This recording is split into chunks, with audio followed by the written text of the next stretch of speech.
Hi everyone, Anton Amancha here, and welcome to my kitchen. And today we'll be making Ube Macapuno Pandesal. Let's get started. I'm gonna combine our flour, 2 cups of all-purpose flour, and 2 cups of bread flour.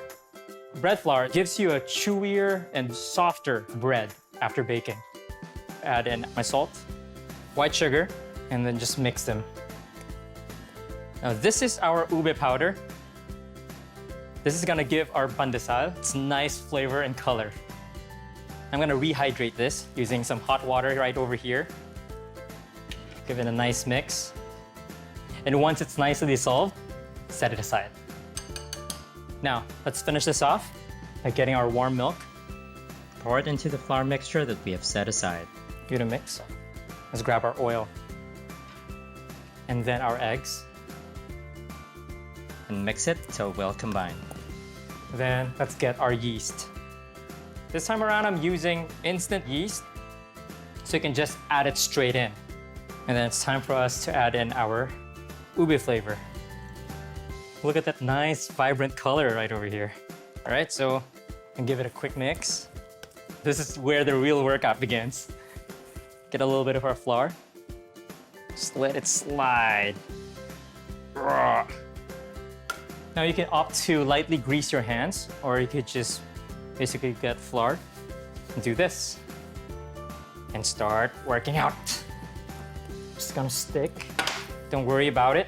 That is because of the ube mixture. The reason why we are kneading the dough is because we're promoting the tightening of gluten. And it actually makes the dough more elastic. This usually takes around 10 to 12 minutes by hand. So, extremely good workout. Okay, let's check our dough. Cut a little piece, stretch it out. Now, our goal here is to see if it can stretch as far as it can go without breaking. And if we can see light coming through it, it means we passed. Look at it, it's beautiful. Right, so it means our dough is ready. Now, we'll get our oil, slightly grease our bowl here. Put our dough in. You can cover it with a kitchen towel or some cling wrap. And I'm gonna put it in a place that is warm. You can put it on top of your oven or your refrigerator. Would you look at that? It has risen quite nicely. I'm just gonna lightly flour my surface. And I'm gonna punch it down. Punching it down releases the excess air, and it's strengthening the bond between the yeast and the sugar.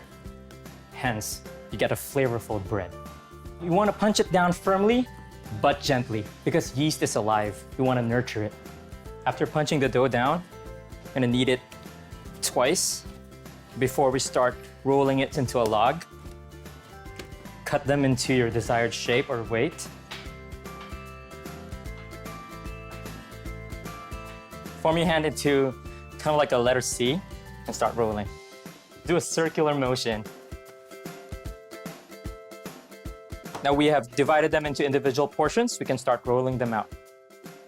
Grab our macapuno, our coconut sport. Put it in and seal. Now that it's sealed, you're gonna roll them in breadcrumbs. I'm gonna get a tray. I'm gonna put them on top. And I'm going to bake them in the oven for 20 minutes. Smells so good. There you have it, our Ube Macapuno Pandesal. Yeah, this is one good pandesal.